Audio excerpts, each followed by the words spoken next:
Welcome to APUSH. Today we're going to discuss the political issues that dominated the first part of the 1920s and how the aftermath of World War I, coupled with the economic growth, led to a political climate that was much more similar, or that was much more similar to the Gilded Age than it was to the Progressive Age that preceded it. So let's dive in.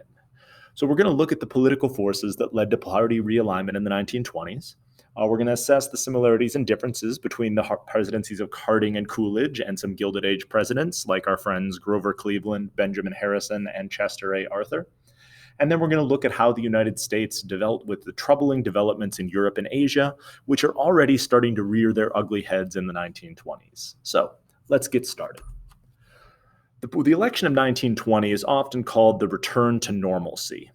All of our, standard presidents, all of the people who are most associated with the progressive era are at this point gone. Theodore Roosevelt is dead.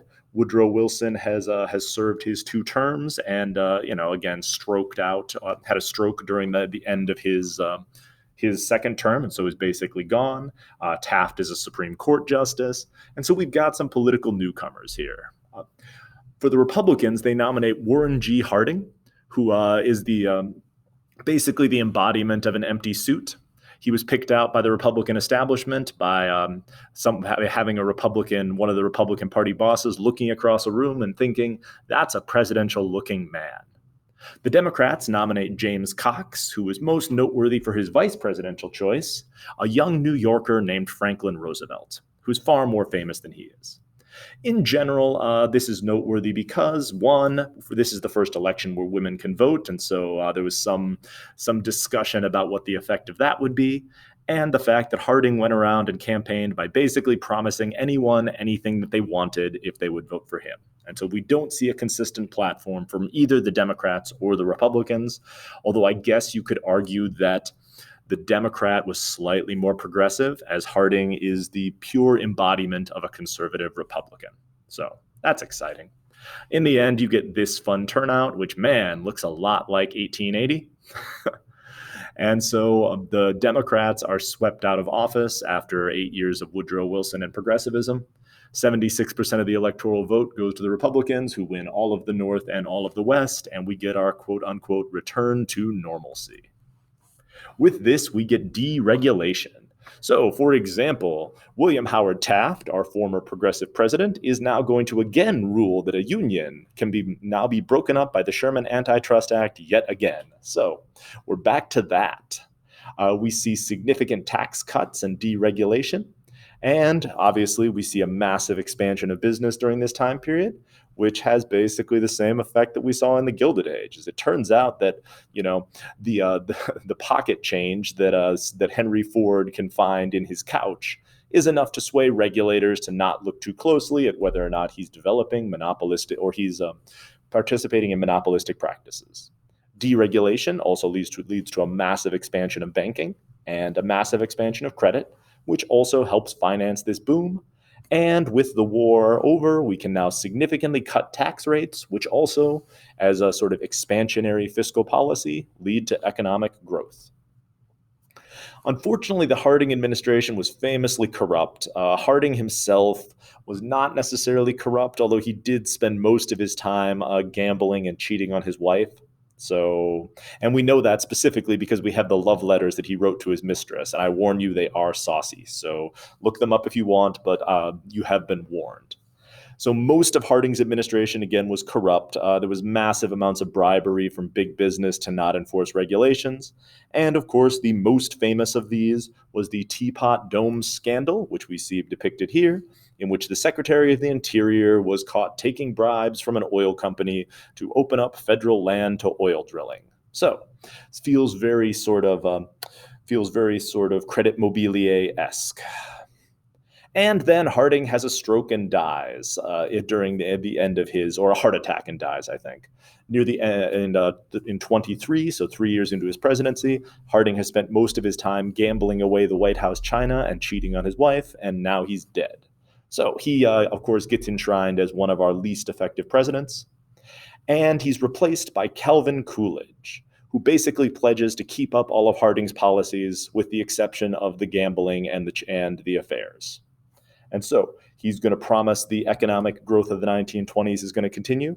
I think it's a particularly effective slogan for this time period, which of course I enjoy. And your end result is this.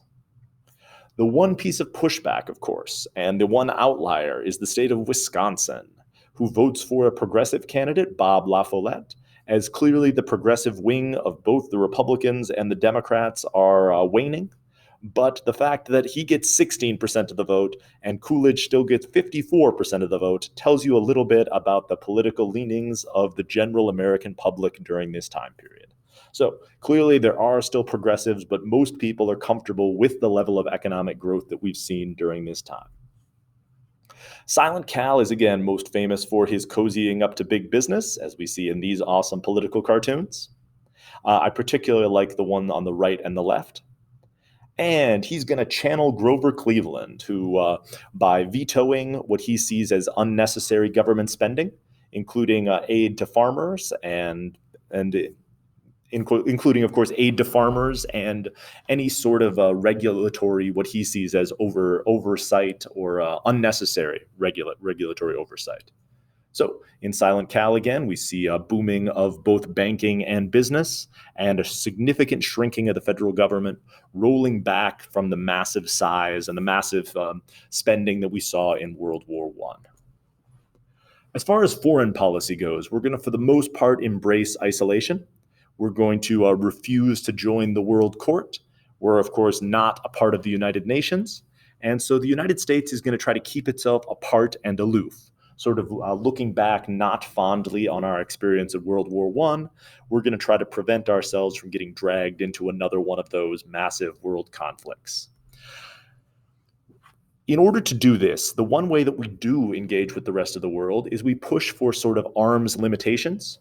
So we bring together the world powers at the Washington Naval Conference with the idea that we're going to try to keep these navies small, stop the arms race that had led to was one of the components of World War I, and so set these restrictions on the size of navies and the new types of technology that they could use. As we note here, if you look through these things, the one group that was sort of offended by this whole thing was the Japanese Navy, which they had argued that, or we had prevented them from expanding their navy to be the size of England or the United States, which obviously created some resentment from the Japanese that's going to start simmering over here as Japan goes deeper into militarism and hyper-nationalism. Finally, we get the Kellogg-Briand Pact, which completely bans the use of war, with the idea, again, that if you have a strong enough navy, you could theoretically prevent war from happening. And so all the nations of the world, all the civilized or modern nations of the world, or civilized is incredibly problematic, apologies, but all the modern nations of the world sort of sign on to this treaty to never go to war with each other again. So that's clearly going to work. But what we do end up seeing from Coolidge is we begin to remove troops from Latin America as part of what becomes known as the good neighbor policy. And so Coolidge is going to roll back the Roosevelt corollary, and we're going to focus more instead on Taft's dollar diplomacy, with fewer American boots on the ground and more American corporations bribing Central American governments, which is better. I think it's better. We're going to go with better.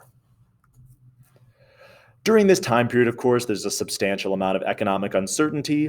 It's in the early 1920s that the Weimar Republic goes through its famous hyperinflation crisis, pictured here in the bottom right. Japan also goes through a financial crisis with a combination of an earthquake and the collapse of their banking system, leading to some substantial hardship. And so Japan and Germany both go through these economic crises, which convinces Japan that they need to expand their natural resources.